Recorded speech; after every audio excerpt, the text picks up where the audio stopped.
Hello, it's Paul Clegg here, and I'm absolutely delighted and excited to be talking with an old friend of mine that's recently moved to South Africa. Is Cliff Walker. And Cliff Walker has had a dream career in a market-leading company, in a corporate environment, in the drinks industry. And then at some point, he chose to go it alone and start up a business on his own. And that business has proved extremely successful. I'm sure he'll let us know what that's about. But he entered an industry which, for a lot of people that think they know better, is an industry that sometimes has had bad press. It's the network marketing industry. And what we wanted to do is to get on today to talk to Cliff about what's made him so successful in his experience. Why do people get it so wrong? Why do many people fail? But why do those that succeed make an unbelievable amount of money and do extremely well? Cliff, welcome. Thank you very much, Paul. I'm delighted to be on here with you today. Thanks for inviting me. Well, I don't know. Normally when you meet people, you say, well, you brought some good weather. Well, it's absolutely throwing it down here in Somerset. I daren't ask you what the weather's like in Pretoria. It's absolutely beautiful. We're coming out of our winter, just coming into spring. Spring starts officially next Tuesday, but we've had some glorious weather. I'm looking out the window. My office looks over the city, actually, and it's beautiful out there. Sorry to tell you that. Well, we're looking forward to autumn, I think, and to it stop raining. I can't complain. We've had Pretoria-type weather since the beginning of March. Great. Before we get onto the subject today, just tell me a little bit about what you used to do before. And I know you're from Blackpool, and I know you're a Blackpool Football Club supporter, not far from Accrington. But tell us a little bit about, what you did before your present business profession. Yeah, absolutely, Paul. My background's a corporate background, really. I spent most of my life working for large multinational companies. I started my career when I left school in retailing, because my dad had been in retailing.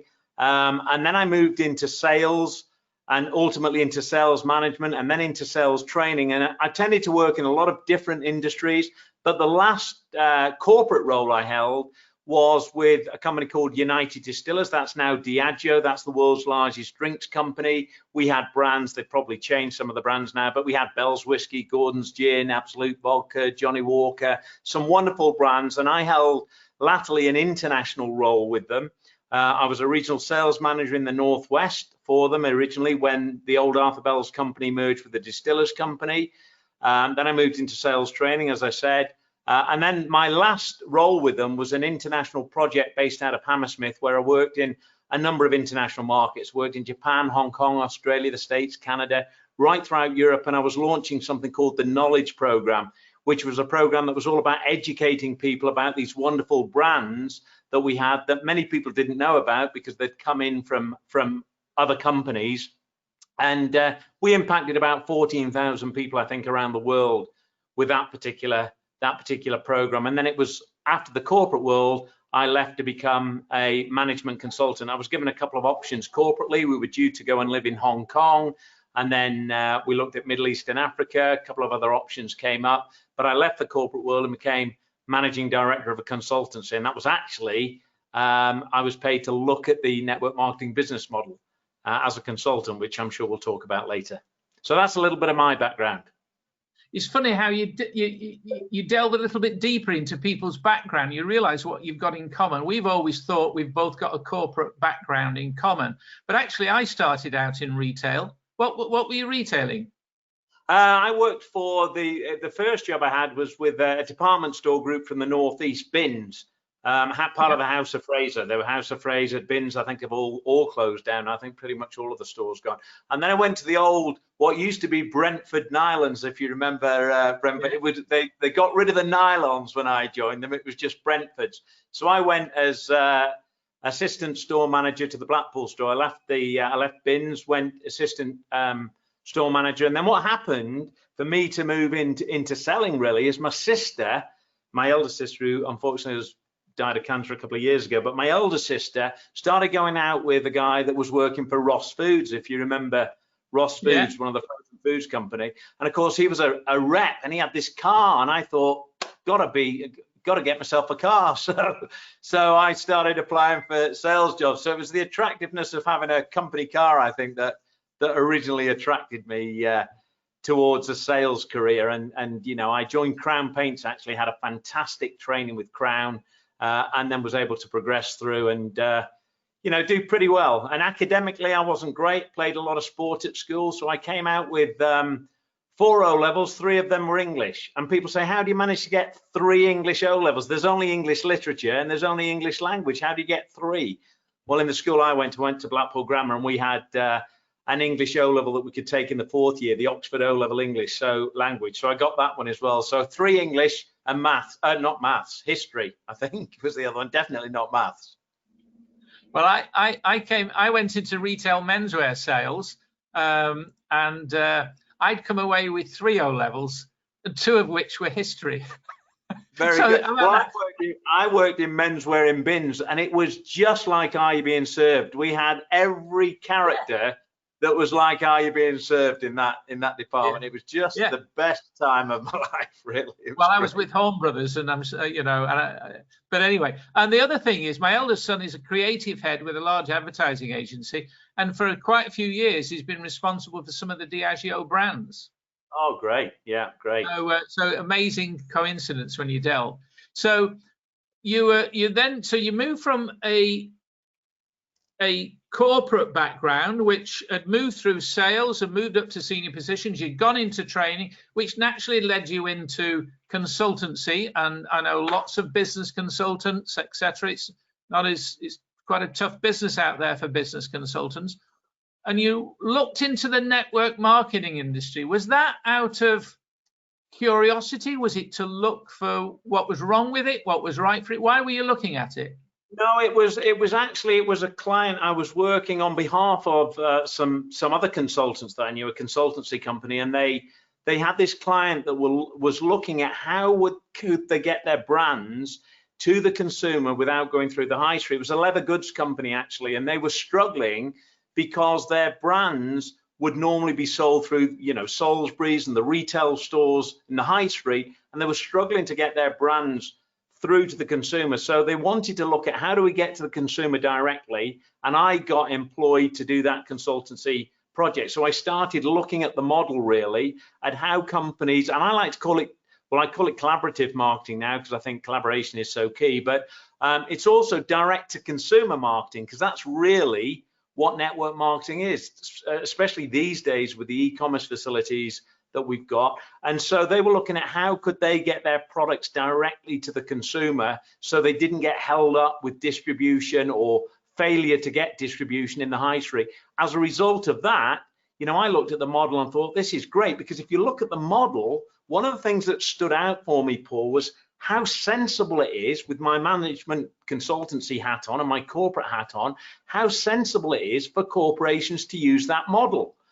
Because if you think about the way companies pay for their marketing costs, if they've got a choice of a fixed cost or a variable cost, most companies would go for variable cost based on sales, but in fact, they have a fixed cost. They have to pay the sales force, they have to pay the sales force expenses, they have to pay for TV advertising, they have to pay for listing allowances to get into the stores, they have to pay for promotional activity. That's in the hope that they're going to generate some sales. Whereas what network marketing or direct consumer marketing companies do is they use their marketing budget after a sale has been made. So most people would choose that way of paying a marketing budget. Variable based on sales is much more sensible. So it just made sense to me as a model, you know, from a corporate standpoint. And in fact, I actually was asked by, and this is going back some years, but Guinness approached me because United Distillers was part of Guinness. They were looking at how do we get some of our secondary brands that we can't get into the high street stores, how do we get them to consumers? And they knew that I had, you know, some background in that industry or that marketplace at that time. So lots of companies, you know, are exploring how do we get directly to the consumer and get through the high street. So the model just made sense to me. And then I looked at the skill set and I thought, you know, I'm sure I can use some of the skills I've developed over the years and apply them here and do pretty well. So that's how I got interested or got started, really. Okay, so just before we go into what happened, you know, what were you faced with when you got yourself started? Before you do that, funny enough, I was having a conversation yesterday about a particular company that grows their business through the network marketing business model. And I had to explain that there is no such thing as a network marketing company. We've had this discussion before. Network marketing describes the route to market. Exactly. You know, either a company's a skincare company, it's either a skincare company, a nutrition company, a telecoms company that chooses to market via a network. And I think when people get that, they realize that they start to look at the sort of things that you've talked about. And the person, it's the route to market, Paul. It's just a route to market, another channel. It's as simple as that. And that person, funny enough, said, well, why is it they're not selling through retail? And of course, then if you examine the retail business model, especially the high street and the retail model, that has been eroded by people like Amazon, etc. And so the typical retail model, wholesaler to distributor to retailer, is broken. You know, it's broken. And the cost to get into that market, as I say, because you can't get your brands onto the shelf. Like, you know, take Asda as an example. I don't mean to pick on Asda. Tesco's probably the same, but certainly Asda. You know, if you wanted to get into the Asda store, you had to pay a listing allowance. You had to pay for the privilege of being on their shelves. And actually what Asda used to do, I think they used to take that money, literally put it in a drawer, and that was their new store opening budget. You know, they took that money and they used it to expand their stores. And so, you know, there's a reason why companies don't get on retail shelves. There's only so much space on a retail shelf. It's very competitive. It costs you a lot of money to get into a store. Then you've got to pay extra if you want to be at eye level versus low level. And there's, you know, all these things, Paul. There's all this stuff. And then, of course, they want a massive TV advertising budget because they want that stock off the shelf faster than it went on the shelf. So unless you can support your brand with huge marketing budgets and huge TV advertising budgets, you know, it's a very tough route to market, the retail marketplace these days, I think. I think the other point that you've not even alluded to is the fact that the companies that are marketing through this method are actually paid before the product leaves their warehouse, before it's shipped. Whereas the way you just described, you're waiting on, you've got all those upfront costs, and then you've got to get paid for the product probably on 90, 120 days. It's very, very intensive in terms of. And that's what I was saying about when I did the research as the consultant corporately. You know, that's your fixed cost. All of those things that we described. You know, you've got your fixed costs, and then you wait for your money. Variable cost based on sales, but you're actually getting paid prior to the sale being made. It's just a sensible model. When I've spoken to sales directors and corporate people, and I asked them that question, if you had a choice, you know, would you prefer a fixed cost for your marketing or a variable cost based on sales actually made? They would choose it every time, but it's just not feasible for most corporations, and that's not the model they operate. Okay, so there could be people watching this thinking, oh, well, I'll start to market my product through word of mouth, and of course a lot of people do that through social media, etc. But let's just talk about it. You as a seeing an opportunity. Were you looking to?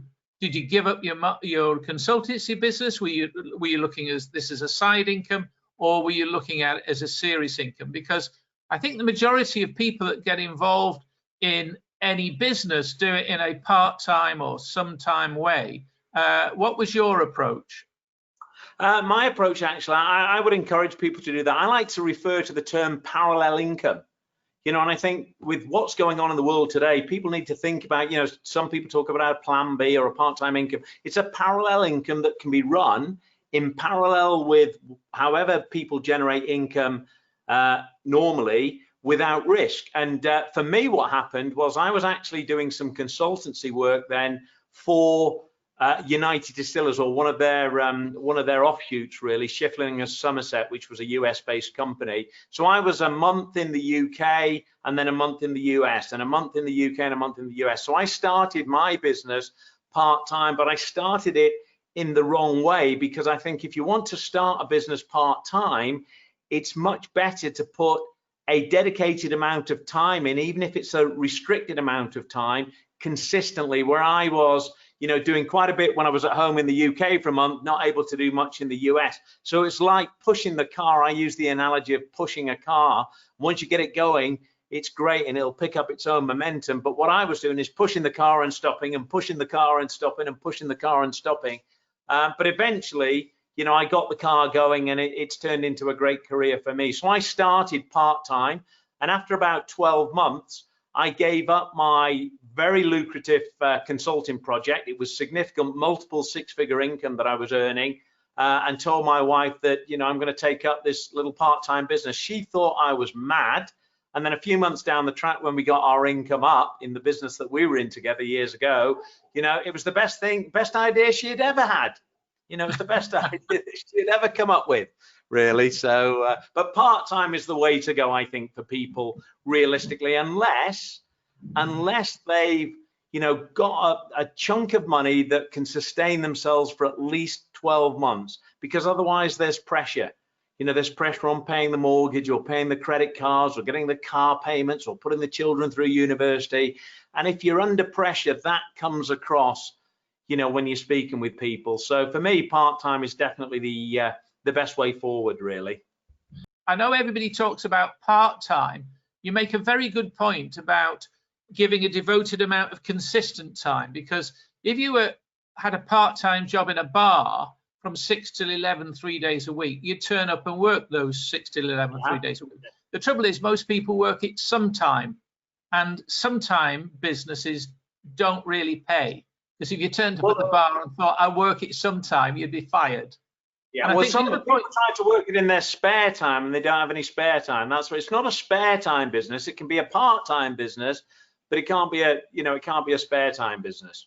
You raised a good point though, Paul. If I can just raise this, because, you know, people fail in network marketing. You're absolutely right. Most people fail at, you know, at many things. But for me, and that's part of the reason I think we're doing this video interview, is to a large extent the wrong people have been attracted to network marketing. You know, and those people are often the people that are desperate, and they're very unlikely to be successful in any type of business. They're not really cut out for business. So what I'm doing now is, you know, I look for a different type of person. I'm not looking for, you know, the desperate or the needy. I'm looking for the people with the skill sets that can be used to integrate into the model to have success. And I think that's one of the biggest challenges. You know, if the wrong people are attracted, they stick at it for a week or two, they don't have any success, they drop out, and then, oh, it's the worst thing since sliced bread. You don't want to be touching that sort of thing. I had a go at it and it just doesn't work.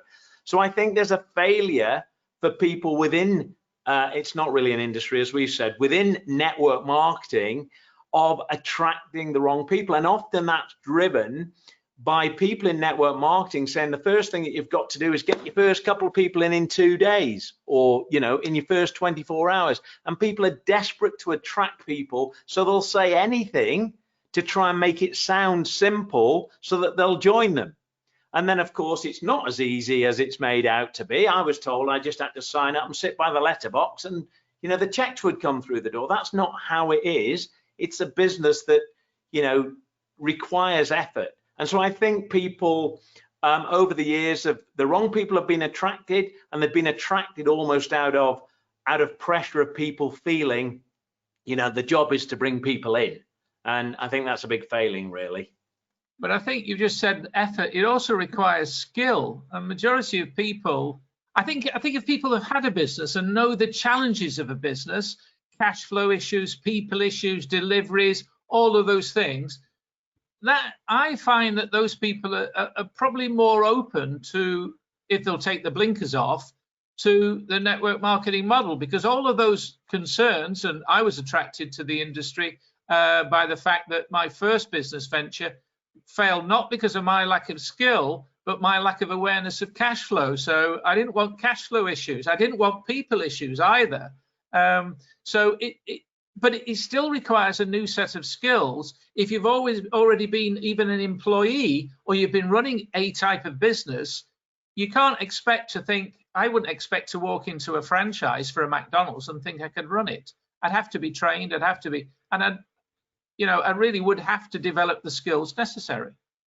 You're absolutely right, and a lot of people in networking talk about attitude being so important, and having a good attitude and a positive attitude. Of course, that's important. It's important in any career, frankly, I believe. But skill set is critical. You've got to develop the skills. Now, some of the skills you might have developed in your corporate career are transferable skills depending on the type of role that you had. That's why I tend to look for people that work in sort of people-oriented businesses, sales, not because this is necessarily a heavily sales type business, but because the skills that you develop in that type of career relate to listening and questioning and people. And so, it's so important to develop the right skill set, I think. And that's often, you're right, that's often put down as, oh, you don't need any skills, just have the right attitude and you'll do well. And, you definitely need skills as well. That also could be a barrier. And I'm only saying that because when I left my corporate career, I was extremely successful. I was a general manager of a large international hair care company. And then all of a sudden, I was attracted to finding out and open-minded to find out more about network marketing. The first person I met is somebody who's a mutual friend who clearly knew what he was talking about. And I remember distinctly putting my ego to one side and what I know and what my position was, etc. I put that straight to one side and I thought, I'm going to listen to this guy. I've always thought that salespeople can be their own worst enemy because they think it's about selling. And yet, if you look at the model, it's building a distribution and training and supporting people. There's got to be a big part of what you do, which is probably why you've been particularly successful, because of the training skills that you brought to the party. Yeah, it's not a selling business. I'm laughing, Paul, because you've described me perfectly. Because when I got started, I was very fortunate to be introduced by an industry legend, and you probably know the name, Jerry Campese, an exceptional character. And this is back in, I think, 1997, and Jerry was making $3 million a year then. I mean, that's a lot of money now. It was, a great deal of money back in 1997. And I looked at what Jerry was doing, and I'd come from corporate, and I was, I had a sales and sales training background, and I looked at what Jerry was doing, and I thought, wow, if he can make $3 million a year doing that, I'll make $6 million a year doing it Cliff's way. Well, of course, I didn't make a penny, because what I didn't understand then that I understand now, I had the skills, but what I didn't understand then is that he had a proven and predictable pattern of activities that were working, and I was trying to reinvent the wheel. So what you've just said is absolutely critical, because no matter how successful you are, just as if you went into a new career anywhere else, you'd have to learn and understand that. Putting that ego to one side is key, and that is one of the biggest failings of people. They try, and it was the biggest failing for me, trying to reinvent the wheel when I first got started. And then I was fortunate that I put my tail between my legs, went back to Jerry and said, look, Jerry, show me how to do it properly. And I've gone on to be, very successful. And I put a lot of that down to, the coaching and support was given by Jerry way back, in the late 90s. But absolutely critical point you've just raised there. You also make another good point, which I've always thought to be an attractive way in which this business works, is that Jerry actually saw something in you that maybe you didn't see in yourself. You saw something different in you. And very often, if I look back on my career, and if most people do that, it's because somebody sees something in us that we don't see in ourselves. And I think the nature of this business is that everybody can be successful if they're coachable, and that they turn to the right coaches.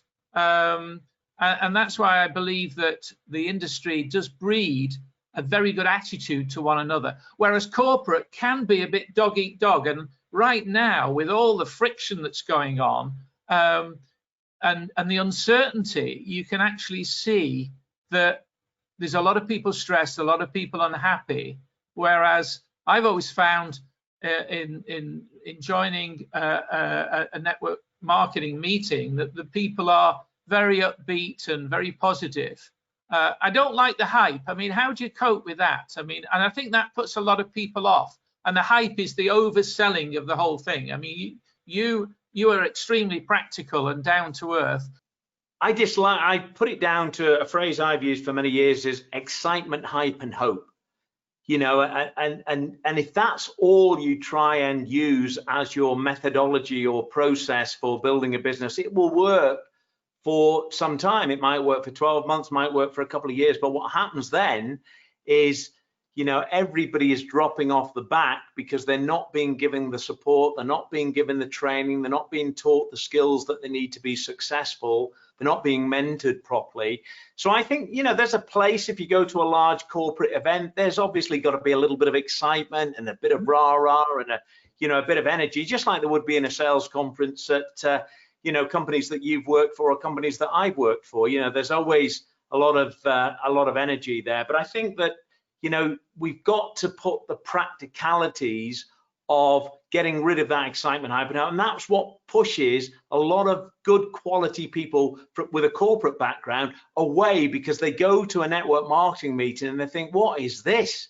You know, what on earth is this? I work for Gillette, I work for Diageo, I work for Procter. You know, this doesn't look or feel like a proper business. And then in their minds, a proper business is, you know, the corporate organization that they work for. And so we push a lot of good quality people away. But I think one of the attractions, and I'll just touch on this, is the fact that corporately now it is dog eat dog. Even when I was in the corporate world, the reality is that as you try and go up that corporate ladder, you are competing with colleagues, and there's less and less opportunity as you progress up, because, you know, if you're trying to get the sales manager's job and you're a salesman, there might be 7 salesmen competing for the same job, or, you know, you can take that up a level. And the beauty of a network marketing business, of course, is there's plenty of open space, so there's no competition, because, you know, there's as many openings as people that want to get into those openings. And I think that's refreshing, because corporate organizations are much flatter. So I think that's attractive. But I do think we have to play down, you know, that excitement, hype, and hope element, and try and present it in a business-like way, so we attract some of these professionals that are under pressure given the current situation around the world as a result of this pandemic. Well, if anybody's watching and follows YouTube, and increasingly numbers of people are doing that, but I do see a lot of people who clearly haven't made it, pretending they have, and overhyping their business. You know, I made £3 million last year, and I owe it all down to Amazon affiliate or drop shipping, etc.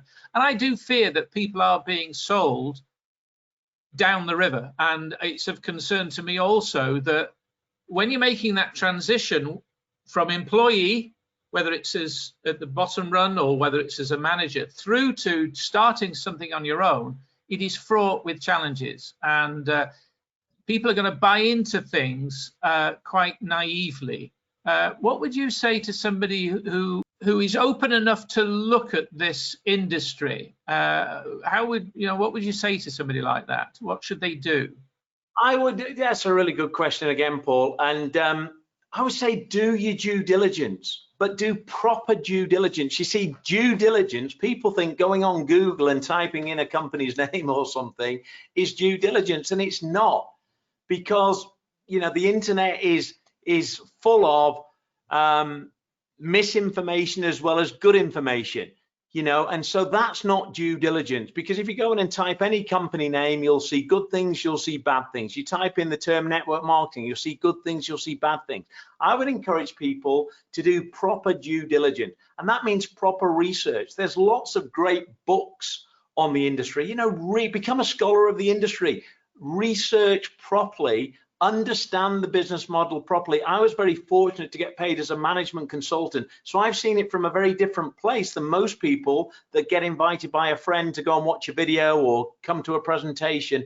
Do your due diligence. If you find a company that you like, check out that company. Don't just Google it. Speak to people that are working the business. If you're just generally looking at network marketing, speak to leaders from different companies, get a sense of, you know, what the industry is or the business model is really all about. if you pick a particular company, try and speak to some of the corporate people in the company, and if you can, make a visit to the company, because this is a career move. If you were making a career move to some of the companies I spoke about, Procter & Gamble, Gillette, Diageo, wherever it may be, you know, you wouldn't just take the job by Googling it, you'd go and visit the company. And I would encourage people to do that. I mean, I know some of the companies might be based outside of the UK, but I would do whatever level of due diligence you can, but please do proper due diligence and don't just Google it, because I feel that, you know, I've seen so many people come back with horror stories that aren't really horror stories about good people and good companies. There's got to be a good fit with the company that you're partnering with, hasn't there? Absolutely. Yeah. And that good fit as well, Paul, is not just about the products or the services. You know, it's about the people that you're going to be engaging with. You know, the products or the services, again, you don't have to necessarily be completely in love with them. Most people who have got a McDonald's franchise haven't got it because they love burgers. They've got it because they love the business model and the market potential. So pick a company that has market potential, pick people that you want to work with, you feel that you can trust and that you can engage with and that can support you, you know, and go to market and run it like a real business. Don't poke it with a stick, because you'll not be successful, and then you'll be one of those people that probably write on Google that, oh yeah, I tried that, it didn't work for me. So don't poke it with a stick. If you're going to engage, you know, give it at least 12 months and build a proper foundation. This is a 3 to 5 year project, not a 3 to 5 minute project or a 3 to 5 day project or a 3 to 5 week or even a 3 to 5 month. You know, this is going to take some time, but you've got to put the investment in terms of time and effort. But picking the right company, the right partners, as you've said, is absolutely key. As you've just said something there, and there's people out there that have put years of time and effort, and yes, they've been paid, but they at a stage where they reached a position in their company and all of a sudden they're no longer needed, and yet they seem to want to walk into something. I think the other thing that's a challenge with this industry is that certainly legally over in this country, I don't know about in South Africa, you can't spend any more than £200 to get into a business. So it tends to be, and there are businesses where there's no cost to get into it. And unfortunately, if you've got a low cost, you almost take it for granted. It's easy to get into and it's very easy to walk away from. But I know that if you've just invested in premises to open a cafe and all the equipment that you need for that, or you've just invested tens of thousands of pounds in a franchise, maybe had to borrow money to do that, then you're going to approach it in a totally different way. The fact that you're not going to recoup that investment for another 3 to 5 years is beside the point. But do you think that people ought to be, you see, I think if people were looking to imagine it as a serious franchise investment or a business, brick and mortar business, you would take it more seriously, you'd stick at it for longer, and probably you'd interview the employees or the people you want to work with to take this forward a lot more diligently. I mean, how do you approach that? Yeah, I mean, the same way, Paul, really. When I'm engaging with people, you know, I'm quite selective. So for me, we have a couple of assessments. You know, I'm the only person that has access to these assessments. I work with Dr. Paul Stoltz from Peak Learning, and we have 2 assessments. One is called the grit gauge, and that it looks at the quantity of grit and the quality of grit that somebody has, and the other is the AQ, what we call the AQ profile, and that measures somebody, that's the adversity quotient. And so it's looking at, you know, whether people have got the stickability, the grit that it takes to be successful and how they handle adversity, because this, like any other business, is going to be a little bit like a roller coaster. So I actually use a couple of assessments to actually identify whether people, and it's helpful for them as well as for me. I want people that have got the right grit and stickability, and I want them to understand, have they got, or are they likely to have what it takes to be successful in a business like this for themselves. And then what I look to do is say, hey, let's engage in a 12-month plan. Let's develop a 12-month plan grounded in reality. So in other words, if somebody comes into the business, I like to say to them, what would you like your income to be in 12 months time for that month, the 12th month of engagement, where you could look back and say that's a year well spent.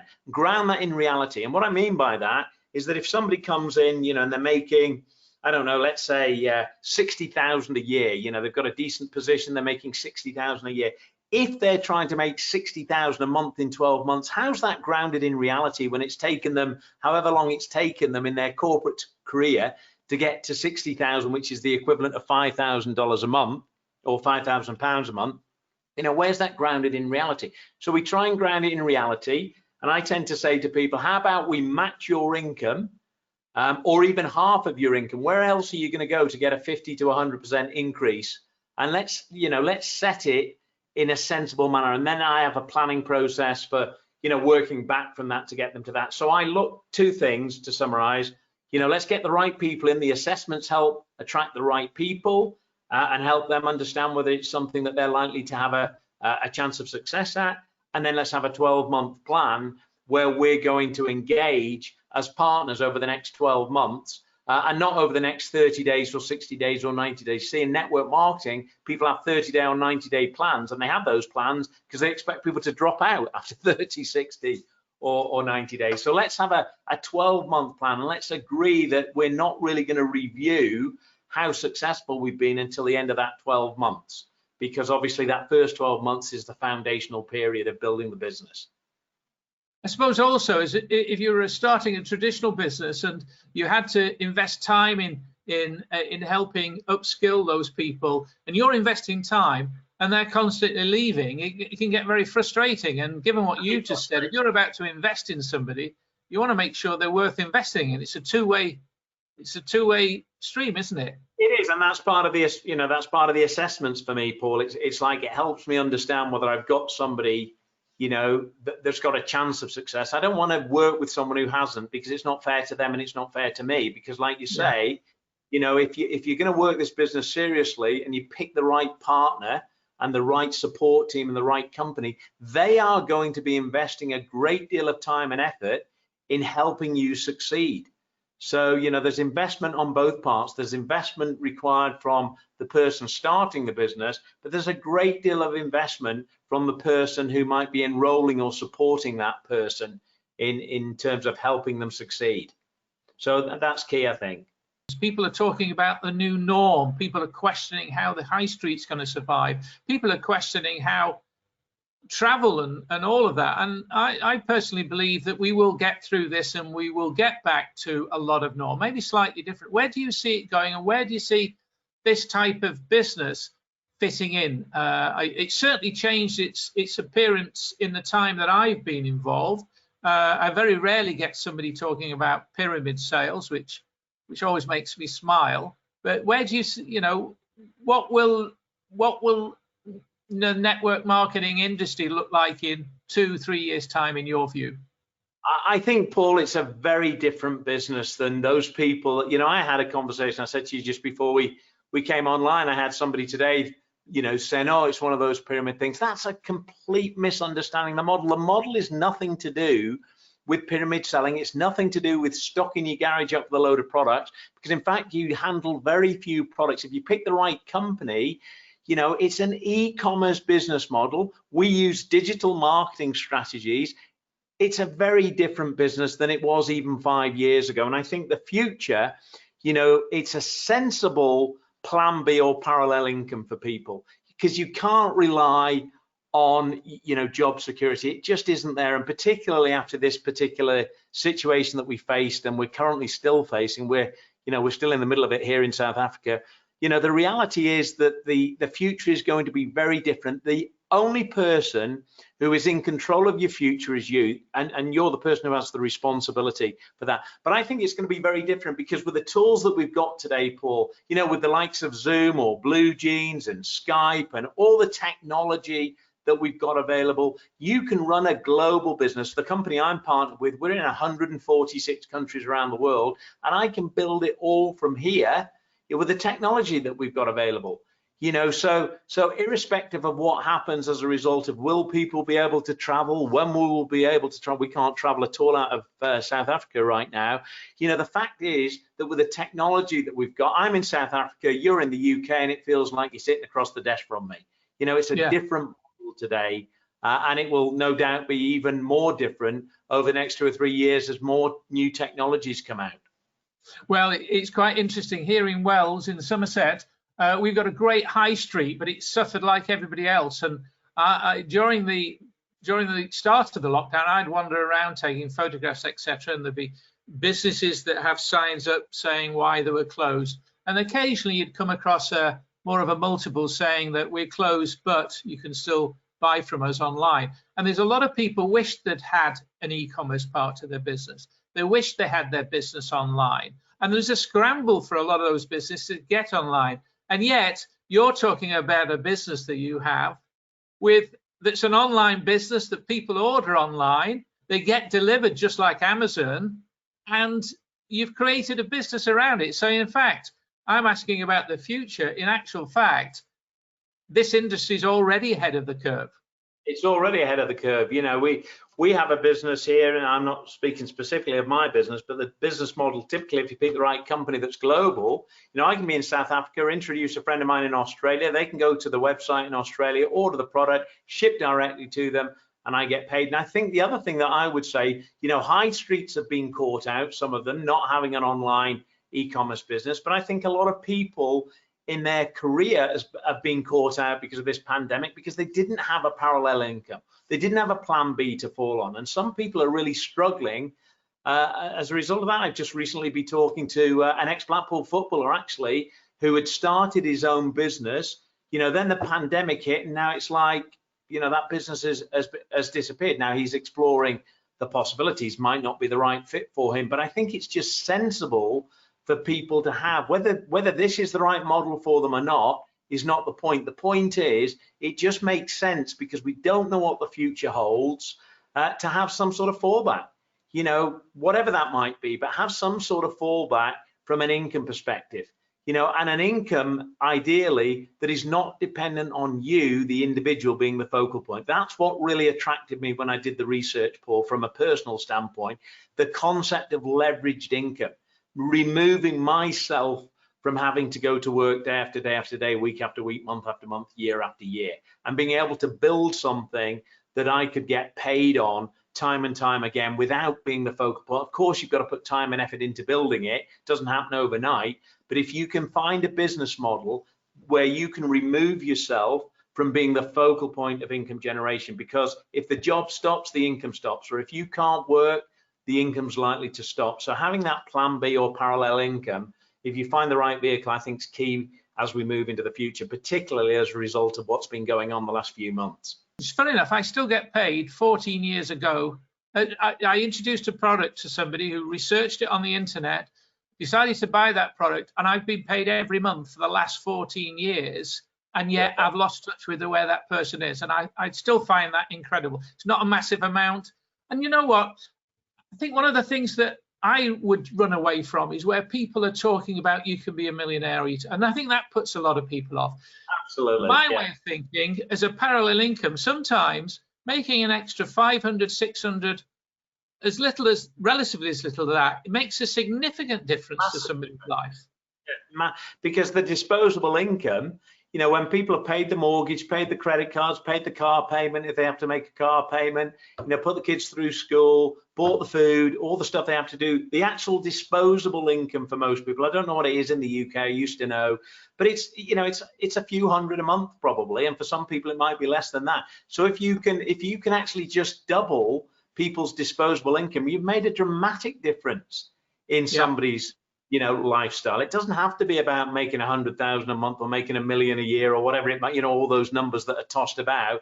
It's actually about how can we increase your disposable income. Your disposable income drives your lifestyle, your lifestyle choices, where you can go on holiday, you know, the things that you can do, the Christmas presents that you can buy when you've got some spare cash, birthday, all of that stuff is dependent on your available disposable income. And so if you can find a way to increase that, and as you said, you know, a few £100s a month makes a massive difference, because for most people, that's more than they have available as a disposable income.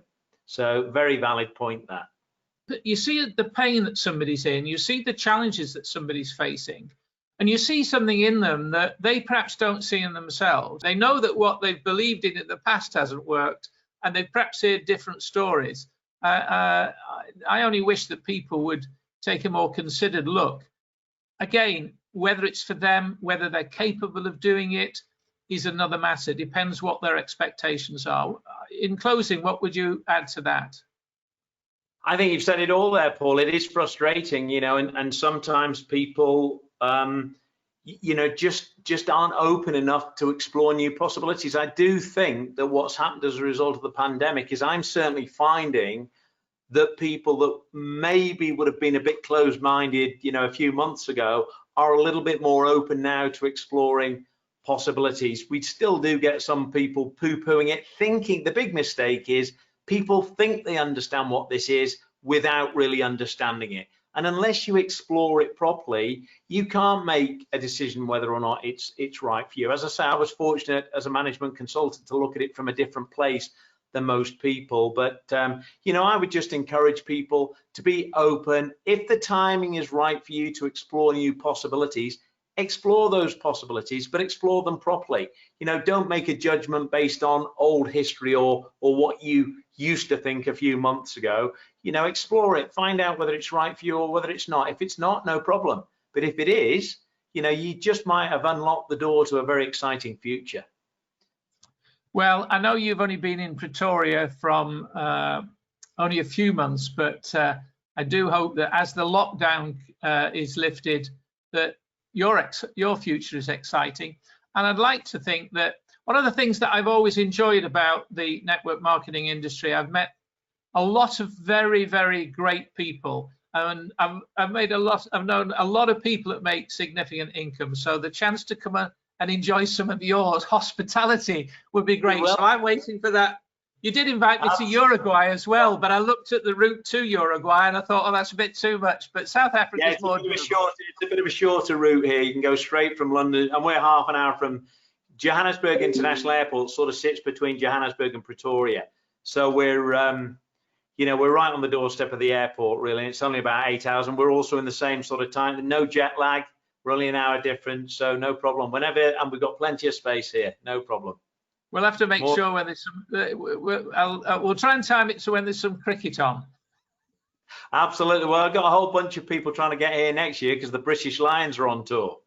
So, you know, we're busy at the moment trying to get boxes sorted out. And in fact, the guy we bought the house from played in the 1995 World Cup final for South Africa. So I'm hoping, you know, he can pull a few strings for us to get us a few tickets for the British Lions tour. If it takes place, they're saying it might possibly be postponed, but hopefully next year we'll have a bunch of British people over for that.